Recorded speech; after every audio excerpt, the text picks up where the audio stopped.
Olá, sejam todos e todas bem-vindos ao canal do Observatório do Turismo Santa Catarina da FEComércio. Eu sou Luiz Fernando Balustro e hoje estaremos aqui para falar sobre estruturação de produtos e serviços turísticos aqui em Santa Catarina. E nosso convidado é uma pessoa que tem uma trajetória bem consolidada com relação a esse assunto e principalmente com relação ao network do turismo em Santa Catarina, no Brasil e até mesmo no âmbito internacional. Temos aqui o convidado Geninho Góes, que ele é o atual secretário do Turismo de Balneário Camboriú e também ele é o diretor e criador da BNT Mercosul. Geninho, muito obrigado por ter aceito o convite. Tá certo, é sempre bom falar em turismo, né? Agora, melhor mesmo é viajar. Pois é. Enquanto não podemos, né, a gente está aqui, o canal do Observatório, sempre trazendo algum conteúdo que possa enriquecer e ajudar o desenvolvimento das regiões turísticas de Santa Catarina. Bom, então vamos começar esse bate-papo. Geninho, como eu falei, né, você é um grande promotor do networking, que aproxima pessoas aí para a realização de negócios da atividade turística, não só em Santa Catarina, mas também no Brasil e no âmbito internacional. Você poderia nos contar um pouco dessa sua trajetória com relação a essa experiência? Claro que sim. É longa, né? Porque já são 28 anos só de evento de turismo, a BNT Mercosul. Eu já estou no turismo há mais tempo que isso, porque eu comecei a trabalhar com 17 anos. Quando eu entrei na faculdade de turismo, comecei a trabalhar em turismo com 17 anos, né? Então, na faculdade mesmo, eu fiz estágio em 13 empresas diferentes, trabalhei em veículos de comunicação, agência de viagens, operadora, fui guia de turismo, então eu experimentei um pouco de tudo na atividade. E comecei a organizar como empresário um evento de turismo que tinha como objetivo divulgar o sul do Brasil, né, que é a BNT Mercosul, que nasceu como BNT Sul. Isso já faz tempo, né? 28 anos.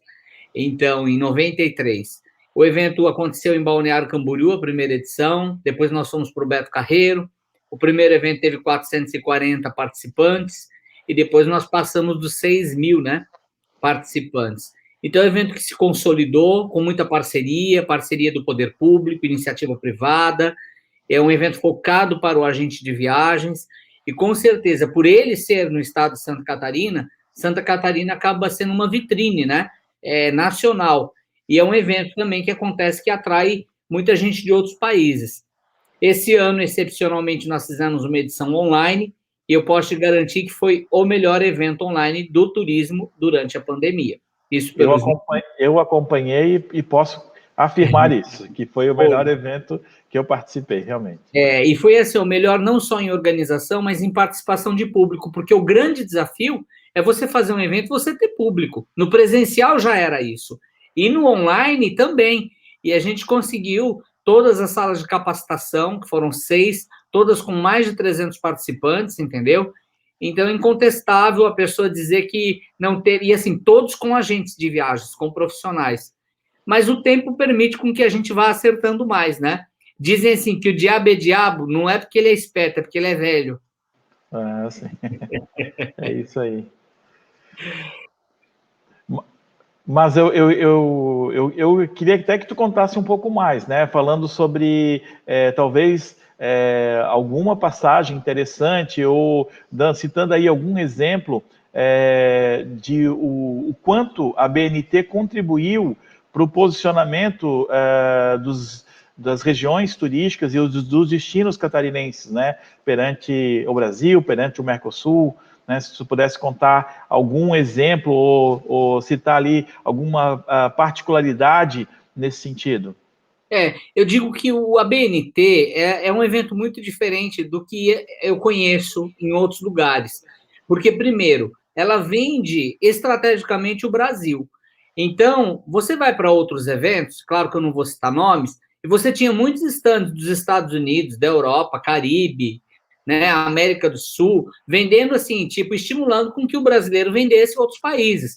Que é claro que é muito mais atrativo, vendiam em dólar, né? então a participação para o agente de viagem era em dólar. Mas a BNT, ela nasceu para divulgar o Brasil. Ela sempre foi o evento que mais divulgou o Brasil. No máximo que a gente teve foi 4% de participação de expositor de fora. Então, ela tem uma característica: divulgar Brasil, vender Brasil. Outra é a aproximação do evento com a iniciativa privada em Balneário Camboriú. Ou seja, nós temos aqui uma hotelaria, um receptivo e passeios que são muito parceiros do evento. Então, isso deu muito certo. Eu tenho parceiros do evento, os mesmos parceiros, há 28 anos. Por quê? Porque a gente oferece hospedagem gratuita para essas pessoas. E a gente só consegue isso porque a gente dá retorno, né? Então, eu vejo que hoje o desafio é muito maior de se fazer um evento. Eu não acredito que os eventos vão acabar, que o evento de turismo vai acabar. Eu acredito, sim, numa qualificação maior, talvez uma diminuição do número de agentes de viagens, né? Mas eu acho que o segredo de um evento em qualquer negócio são as parcerias que você firma. Hoje, como você apresentou, eu sou secretário de turismo de Balneário Camboriú. E da mesma maneira, o trabalho realizado precisa ser um trabalho de parceria. Então, você precisa construir uma história de credibilidade, sabe? Oferecendo e colocando à disposição aquilo que você promete. Porque se um organizador de evento ele promete, não cumpre, ele vai ficar sozinho. Então, eu acho que essa é a nossa marca, sabe? É entregar aquilo que a gente oferece ou entregar mais do que a gente promete. Eu acho que esse que é o segredo do sucesso. Legal, Geninho. Já que você citou aí a relação da integração entre setor público, né, e o privado, e eu acrescentaria também a comunidade, né, a sociedade civil organizada, em termos de estruturação de produtos e serviços, já que esse é o nosso tema principal, né, baseado nessas parcerias, você acha que os resultados alcançados eles podem ser mais efetivos, né, nessa junção? Ou você considera que é caminho, é dever, né, é função somente do privado no estabelecimento, né? O que você considera que é saudável nessa junção, nessa integração entre, principalmente, os dois segmentos, né, o público e o privado? Você vê, eu trabalho com o público e o privado há 28 anos. Então, tipo, eu faço um evento onde o principal expositor é do público e eu vejo vários exemplos de destinos que dão certo porque existe um comprometimento. Ou seja, o poder público ele vai promover o destino, os atrativos, as belezas, a infraestrutura da cidade. Mas quem vende mesmo é a iniciativa privada. Chegar para um operador e falar, ó, eu tenho esse produto para oferecer, eu tenho este pacote, é função da iniciativa privada. Então, o poder público ele tem que fazer do turismo uma vitrine. Ou seja, olha aqui, ó, nós existimos como destino. E levar junto a iniciativa privada que diga assim, olha aqui está o produto embalado que você precisa vender para o seu passageiro. Então, eu vejo em várias feiras de turismo que os destinos de sucesso são aqueles de que o poder público consegue unir. O papel do poder público é ter um caminho, é mostrar, ó, vamos caminhar por aqui? Porque você imagina, cada empresa privada tem o seu planejamento estratégico. Imagina se cada um falar, vamos por aqui, não, vamos por aqui, vamos por aqui.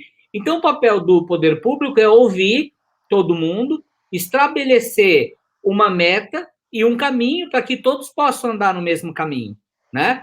Então, eu vejo que esse é o papel fundamental de uma administração pública, é ouvir os anseios do turista, do trade e conseguir trabalhar em parceria. É fácil? Não, não é fácil. Não, mas não é impossível, entendeu? Prova disso o trabalho que a gente está fazendo aqui, não é impossível. Então, também no poder público tem que ter uma pessoa que tenha credibilidade, né? Para que o trade acompanhe. Então, tem que ter uma liderança. O turismo tem que ter uma liderança. Ele mexe com todos os segmentos. É isso aí. A transversalidade do turismo, ela é a sua própria essência, né? Nós aqui do Observatório, a gente tem algumas ações, como a iniciativa Turismo Catarinense em Movimento, que envolve todo o sistema FEComércio, SESC, SENAC, na qual nós aqui, técnicos e analistas, né, as pessoas que trabalham diretamente com o turismo, nos seus mais diversos programas e ações, como o SENAC Turismo, como o próprio Observatório, nós temos percebido algumas relações aí nesse sentido, né, das parcerias públicos e privadas. A gente sabe que o programa de regionalização do turismo, né, que acontece desde 2004, ele demorou para chegar ou ser consolidado aqui em Santa Catarina. Algumas regiões, como a Costa Verde e Mar, sempre trabalharam isso de uma forma muito engajada, né? Você deve ter essa percepção por estar aí, né, acompanhando desde o início, né, antes mesmo desse programa acontecer, a BNT já estava aí fazendo o seu trabalho. Mas, por outro lado, a gente vê muitas regiões turísticas que ainda não incorporam, né, que têm grandes dificuldades, como você falou, né, de ter essa relação da gestão e governança, de ter uma figura, um papel, um gestor que leve para frente, né, e talvez estabeleça algumas parcerias. Na sua visão, né, com tanto tempo de experiência vivenciando e trabalhando aqui para o setor turístico de Santa Catarina, como você vê que está atualmente esse programa, né? Como é que você vê as regiões turísticas? Você percebe se elas estão sendo atendidas ou se falta alguma coisa, né? O que você colocaria como percepção diante dessas regiões? Hoje, atualmente, nós somos 13 regiões, né? E muitas delas são muito novas, né? Foram nos últimos 3, 4, 5 anos que foram formadas, né? Subdivididas de outras regiões. Então, eu queria que você nos colocasse um pouco a sua percepção e um pouco da sua análise, como está essa trajetória, né? Considerando também que estados como São Paulo, né, estão muito mais à frente, trabalham há muito mais tempo com essa regionalização e têm ganhos mais efetivos, né? Sendo que nós ainda estamos nesse trabalho, né, de organização. Eu vejo que a primeira coisa, você precisa ter... vamos partir da cidade, né? Porque uma região é a reunião de várias cidades. Sim. Primeiro que a cidade tem que ter um prefeito que tem uma visão de turismo. Aqui em Balneário Camboriú, nós temos o Fabrício de Oliveira, né? Então, ele tem uma visão para o turismo, ele pensa no turismo. Todas as ações que a gente tem aqui, o alagamento da faixa de areia, a liberdade que eu tenho para atuar dentro do turismo, o prefeito Fabrício, ele tem essa visão. Então, eu vejo primeiro que, se você está numa região que vários prefeitos conhecem e sabem da importância econômica para o turismo, isso já facilita. Agora, se a pessoa está numa região onde outras atividades imperam, porque também, vou ser sincero, não é toda cidade que é turística, sabe? É uma ilusão. Tem cidade que mal tem uma infraestrutura turística. Eu não estou citando só Santa Catarina, não tem nem infraestrutura urbana, não tem acesso, sabe? Não tem estrada, não tem atrativo. Então, não é toda cidade que é turística. É uma realidade, né? Então, a gente precisa acordar. Às vezes, a cidade não tem um hotel decente e quer ser turística. Então, eu acho que precisa selecionar o que é turismo, primeira coisa. E aí, às vezes, a cidade tem uma outra atividade que o prefeito vai mais dar importância para aquela atividade do que para o turismo. Então, primeira coisa, a cidade tem que ter vocação turística. Segunda, que tem que ter um prefeito que pense em turismo. Estar inserida numa região que tem esta mesma mentalidade. Então, isso vai facilitar bastante para que essa região se desenvolva, né? Eu conheço muito bem a região onde eu estou, conheço o Vale Europeu, né? Não sei a realidade de outras, vejo a Serra Catarinense se destacando bastante, porque, além disso, você tem que pensar de onde vêm esses turistas. Então, qual que é a malha aérea? Tem aeroporto? Então, não adianta falar, tem vocação turística, mas o aeroporto mais próximo fica a 400 quilômetros. Então, de repente, o agronegócio é mais forte naquela região, outro tipo de atividade é mais forte. Então, eu vejo que cada região talvez tenha a sua vocação. entendeu? E algumas têm uma vocação mais turística, porque tem mais municípios com o apelo turístico, né? Como é aqui a região Costa Verde Mar? Cada cidade tem o seu destaque, né? Então, eu acho que isso é muito importante, ter um prefeito, estar numa região eminentemente turística, infraestrutura, e quando você tem esses fatores, a iniciativa privada começa a se reunir, né? Não posso falar de todas as regiões de Santa Catarina, ou seja, o quanto elas estão vocacionadas para o turismo, mas eu vejo que são aspectos que devem ser levados em consideração se aquela cidade é turística ou não. Tem cidade que é industrial, tem cidade que vai trabalhar com outros tipos de atividade e não tem nada de errado. Ok, então, realmente, eu gostaria de até fazer um apanhado geral de todas as regiões, né? Mas não vou citar todas, mas o que a gente tem acompanhado aqui pelo Observatório é que há um movimento extremamente intenso, né, com relação a cidades que possuem provavelmente uma vocação, ou até mesmo estão estabelecendo um posicionamento com relação à atividade turística, né? Porém, ainda não tem uma relação bem traçada entre a oferta e a demanda, né? E aí, baseado em todo o processo que envolve o próprio Sistema Nacional de Turismo, o Programa Nacional de Regionalização, né? Cidades estão querendo entrar no mapa do turismo como um grande negócio, né? E isso tem se tornado cada vez mais amplo, né? Nós estamos acompanhando esse fenômeno aqui em Santa Catarina por parte do Observatório. Então, o que a gente entende é que muitas vezes o posicionamento, né, que às vezes parte da pasta pública do turismo, ele acaba sendo o divisor ali com relação a ingressar nessa economia, né?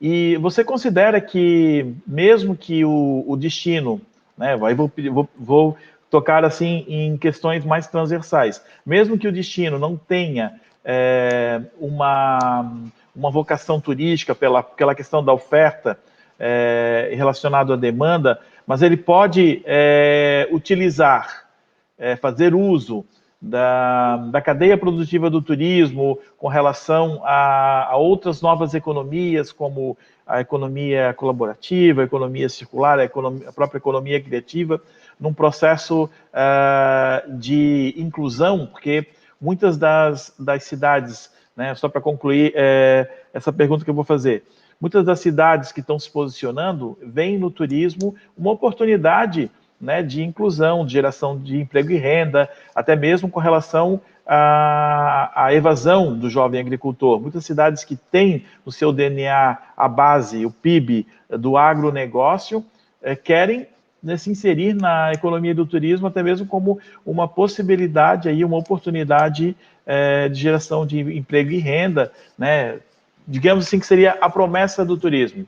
Então, o que você diria dessas cidades? Eu sei que você já falou que realmente o turismo é algo concreto, né? Mas a gente vê esse movimento acontecendo em Santa Catarina. O que você diria a respeito disso, Geninho? Primeiro eu vou dizer o que é atrativo ali naquela cidade, entendeu? O que levaria uma pessoa estar ali naquela cidade, viajar 300, 500 quilômetros para visitar aquela cidade? Então, a primeira pergunta é essa. Outra, tem hospedagem? Tem onde ficar? Que seja uma pousada, que seja uma pousada rural, que seja na casa de alguém. O turista, ele quer conforto, entendeu? Então, você tem que começar a fazer umas perguntas para ver se essa é realmente a vocação. O que eu vejo são muitas cidades que querem ser turísticas, mas você não encontra uma infraestrutura, daí você não tem um orçamento, entendeu? Porque daí, qual orçamento? Não tem nem secretaria de turismo, né? Então, isso vai se construir e tem que ser um desejo muito grande. Eu vou dar um exemplo para você de um lugar que não tinha nada. Não é no Brasil, Las Vegas não tinha nada, foi construída, né?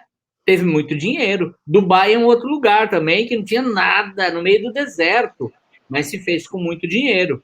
Mas não vamos muito longe. Eu vou pegar para você o que eu vejo uma cidade que está crescendo muito turisticamente, fico preocupado se não está, de uma certa forma, desordenada a forma que se cresce a questão de hospedagem, Urubici.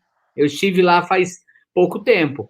E eu estava no feriado lá, diz que 1.500 pessoas pararam no posto de informação turística porque queriam hospedagem e não tem onde ficar. E muitas pessoas estão construindo suas cabanas ali, sem nenhum critério, no seu quintal, entendeu? Então, ali tem muito atrativo, tem uma natureza atrativa, é frio, é serra, tem um super potencial, mas precisa de organização, precisa de critério, entendeu? Então, senão você vai trabalhar com a quantidade ou você vai trabalhar com a qualidade. Então, eu vejo que tem que ter uma certa organização. O turismo precisa de critério, senão as cidades elas crescem sem planejamento, sem saber para onde elas vão. E muitas vezes os municípios não têm este profissional que cuida, que faz isso, e não tem condições de contratar um consultor, uma boa consultoria. Talvez onde entrasse o papel do governo do Estado, né? Em poder dar essa consultoria, em estabelecer isso, poder dar esse caminho, né? Mas daí o que eu vou dizer? Também existe uma inoperância, tanto na promoção do destino, entende? Então a gente não pode culpar nem o poder público, porque isso aí são várias esferas que a gente já está cansado de cobrar, mas a iniciativa privada também às vezes não sabe para onde correr. Então eu vejo assim, alguns destinos têm sorte de montar ali uma associação das pessoas que têm interesse, mas sozinho ninguém vai fazer. Então eu acho que tem que se ter uma união, um esforço da iniciativa privada que se reúna e que também cobre do poder público, quer seja municipal, por exemplo, fala, olha, nós temos esta vocação, eu tenho uma fazenda que recebe pessoas, eu tenho um lugar aqui, eu tenho um lugar que pode ser um atrativo turístico, e a gente precisa que vocês deem esse olhar, né, esse olhar para o turismo. Então, cada cidade, o legal do turismo é que cada cidade está num estágio diferente. Balneário está no seu estágio, Balneário Camboriú, Urubici está num outro estágio, São Joaquim. Olha lá, São Joaquim. Existe, turisticamente a gente ouve falar de São Joaquim muito antes de Urubici. Concorda? Sim. E hoje, quem está se destacando mais? Urubici ou São Joaquim? Urubici. São Joaquim acaba sendo o destino indutor pela própria condição, né, de estar sempre no radar dos meios de comunicação e acaba atraindo, né, e também a prova de que o turismo ele se faz de forma regional, né, integrada ali. Exatamente. Então, mas tipo, se você for ver quem desenvolveu mais atrativos até então, né? Então tudo vai de você ter ali o poder público que incentiva e ter uma iniciativa privada atuante, com visão para o turismo. Acho que isso é super importante. Ok, então é importante o caminho para essa fórmula dar certo, não basta o município ter a intenção ou criar um posicionamento, mas é todo o engajamento, uma mobilização que precisa ser feita, né?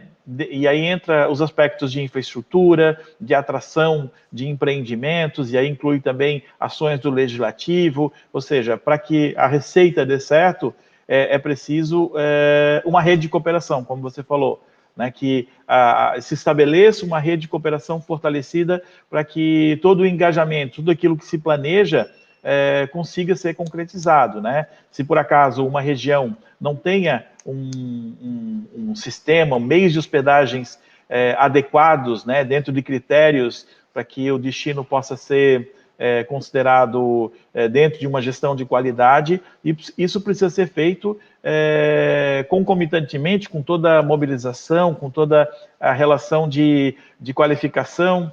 É claro que isso se torna muito complexo, por isso que realmente o turismo ele é uma atividade econômica exponencial, né? Ela cresce muitas vezes sem o controle do planejamento, mas ela precisa realmente desses alicerces, né, que fazem dela uma economia que, quando não é bem trabalhada, ela pode trazer até problemas, né, digamos, de sustentabilidade para o destino que não tem ali um planejamento adequado, né? Problemas como aculturação, né, entregas de produtos e serviços com má qualidade. Então, isso tudo tem que estar dentro do radar. Vamos falar um pouquinho, já que você falou na Serra, na questão da sazonalidade, né? O nosso estado enfrenta muito isso, inclusive também os próprios destinos indutores, né? Os principais, como Balneário Camboriú e a Serra Catarinense,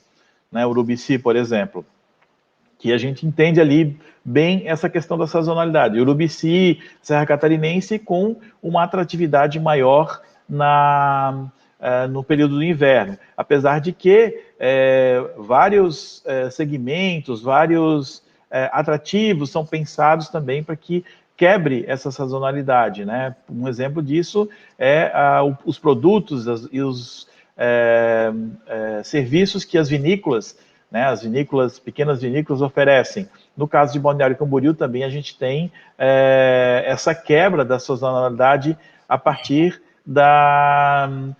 do posicionamento de mercado, né, de uma abrangência maior de segmentos na qual se trabalha.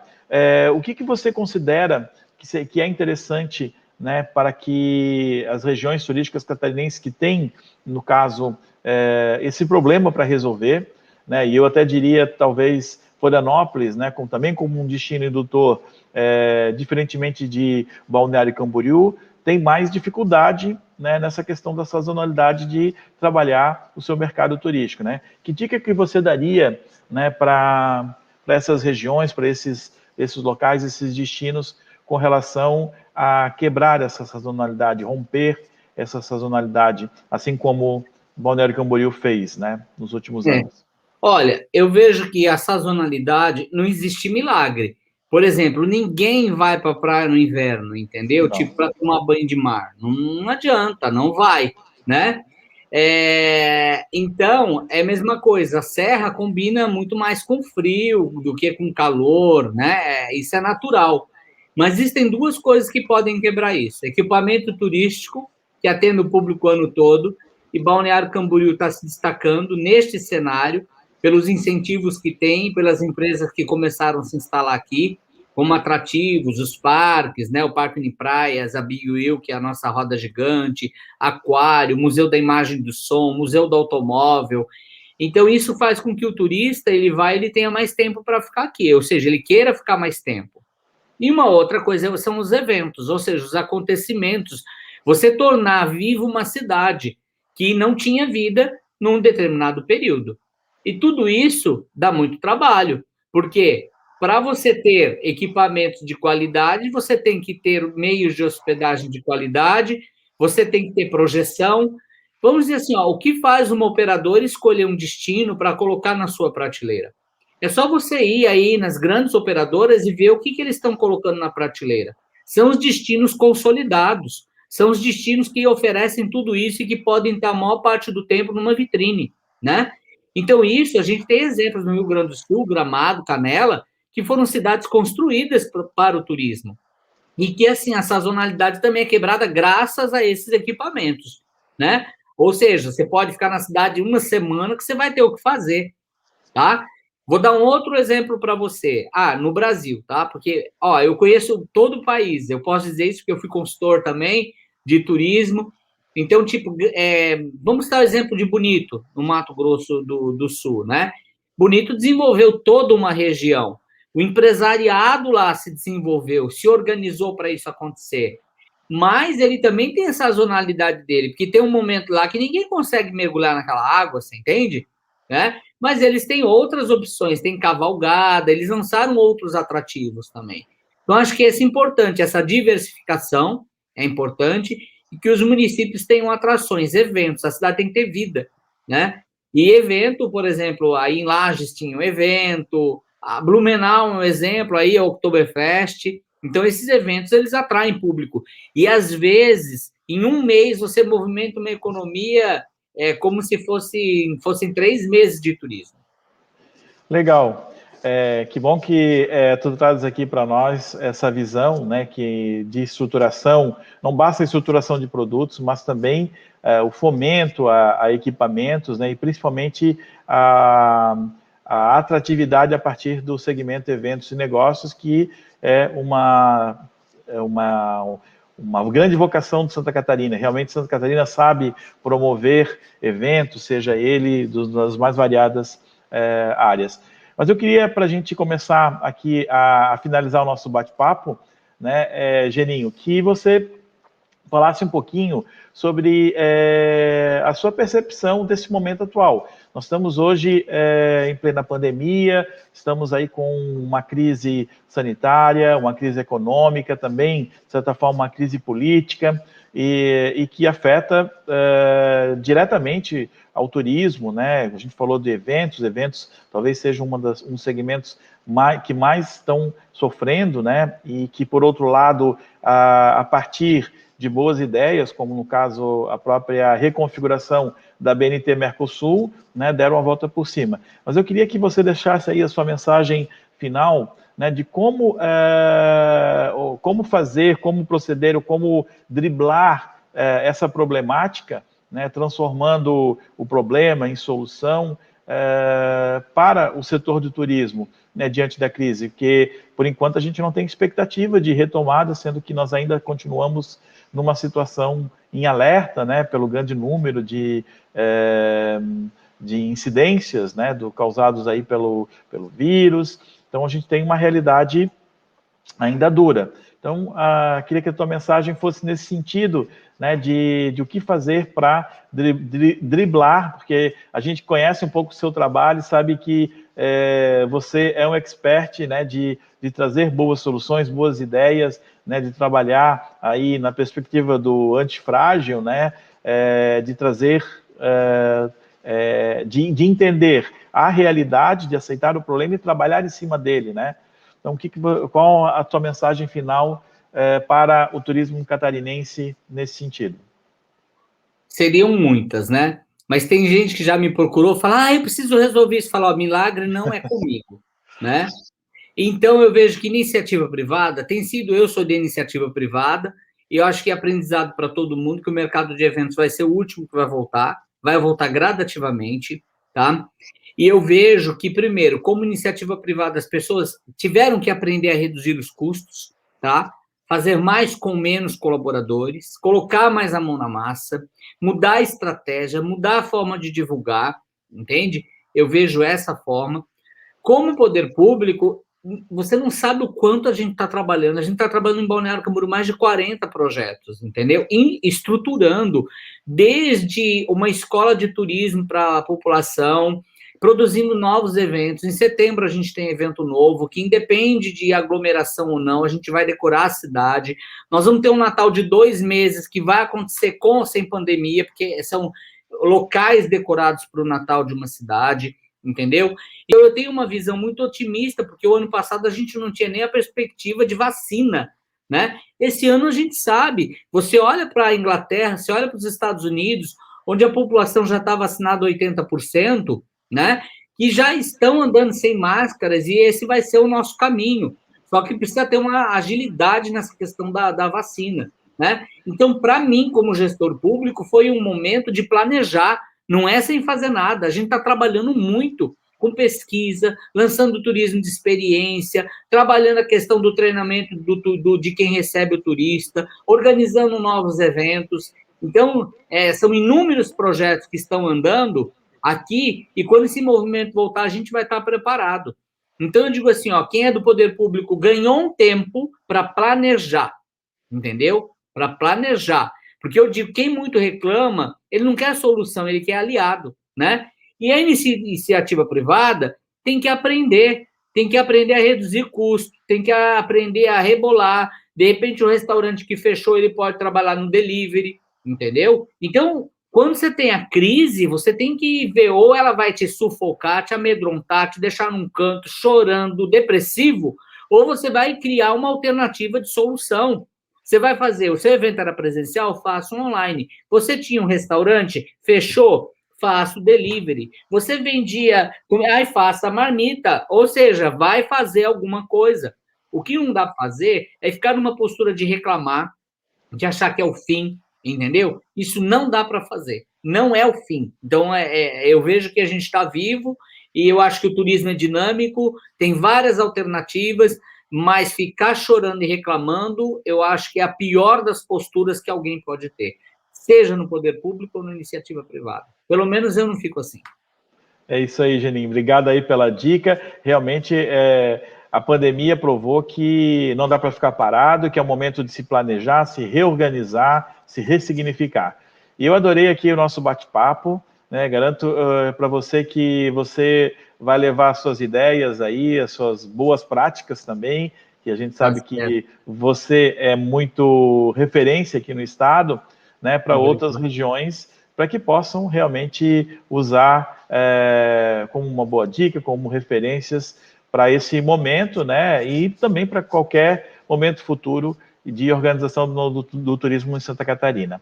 Muito obrigado, Geninho, né, e em nome do Observatório, eu trago aqui todo esse reconhecimento pelo trabalho, principalmente pelo ABNT Mercosul, né? E também parabenizo aí você à frente da Secretaria de Turismo dessa cidade que é realmente uma referência em turismo para o nosso estado. Obrigado. Eu que agradeço, um abraço para todos os profissionais de turismo, né? E acreditem, persistem, que isso vai passar.